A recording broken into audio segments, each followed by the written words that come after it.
मंडळी, आपण बरीचशी ठिकाणं फिरतो, पण त्यामधल्या काही ठिकाणांमध्ये इतकी प्रचंड ऊर्जा असते की त्यामध्ये आपली निगेटिव्हिटी पूर्ण संपून जाते. आणि असंच एक ठिकाण आहे, ते म्हणजे आपलं अक्कलकोट. आज सकाळी लवकर आवरून आम्ही निघालो होतो अक्कलकोटला.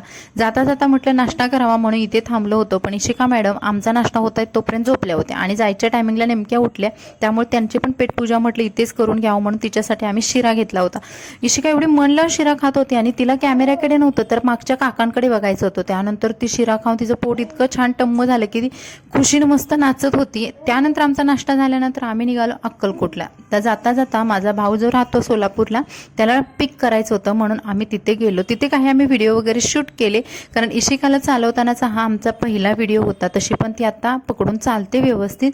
त्यानंतर आम्ही अक्कलकोटला पोहोचलो, मस्त स्वामी महाराजांचं दर्शन घेतलं. इकडे काही फोटोज काढले आणि काही व्हिडिओ सुद्धा काढले. खरं सांगू मंडळी, यावेळेस अक्कलकोटला इतकी प्रचंड गर्दी होती. महाप्रसादासाठी आम्ही थांबलो होतो, पण महाप्रसादाच्या लाईनमध्ये आम्हाला नंबरच लावता आला नाही, कारण 2 ते 3 तास तर आम्हाला नंबर येणार नव्हता आणि एवढ्या छोट्या बाळांना घेऊन तिथं थांबणं पॉसिबल पण नव्हतं. त्यानंतर आम्ही सर्वांनी फोटोशूट वगैरे केलं. आणि यावेळेस मी अक्कलकोटला ही स्वामींची कलरफुल आणि लाइटिंगमधली फ्रेम बघितली, जी मागच्या वेळेस मी बघितली तेव्हा नव्हती. आणि ही आपली जुनी फ्रेम आहे जिथे सर्वजण फोटो काढतात, पण आम्हाला तिथेही नंबर आला नाही कारण तिथे सुद्धा भरपूर गर्दी होती. मग तिथेच एका कोपऱ्यात उभं राहून आम्ही सर्वांनी असा आमचा ग्रुप फोटो काढला. त्यानंतर वटवृक्षाच्या तिथे गेलो, तिथे सुद्धा प्रचंड गर्दी. मग वटवृक्षाला नमस्कार केला आणि तिथून आम्ही कसंबसं बाहेर निघालो. त्यानंतर पोहोचलो हॉटेलमध्ये, कारण आम्हाला दुपारचं भूक लागली होती आणि जेवण करायचं होतं. आमचं या हिशोबाने गेलो होतं की महाप्रसाद खायचा, पण तिथे लाईन असल्यामुळे ते झालं नाही, म्हणून हॉटेलमध्ये सरळ आलो. इकडे स्मिताचं आणि भाऊजींचं काहीतरी कॉमेडी गप्पा चालल्या होत्या आणि माझ्या आणि प्रशांतचं इकडे बोलणं चाललं होतं.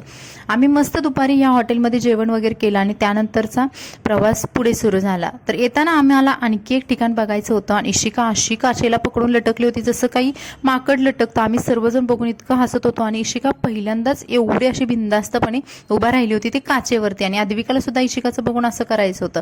त्यानंतर आम्ही या पॉईंटला पोहोचलो की जिथे भरपूर सारे शिवलिंग आहेत. आणि याचा डिटेल व्हिडिओ मी चॅनलवरती अपलोड केलेला आहे. खाली दिलेल्या त्रिकोणावरती जर तुम्ही क्लिक केलं तर तुम्हाला याचा पूर्ण स्वामी दर्शन आणि या पॉईंटचा जो व्हिडिओ आहे तो तुम्हाला बघायला भेटेल. तर चला भेटू नवीन व्हिडिओमध्ये. मस्त राहा, खुश राहा आणि आपले ब्लॉग एन्जॉय करा. व्हिडिओला लाईक करा, चॅनलला सबस्क्राईब करायला विसरू नका आणि हा व्हिडिओ शेअर करा. Bye bye.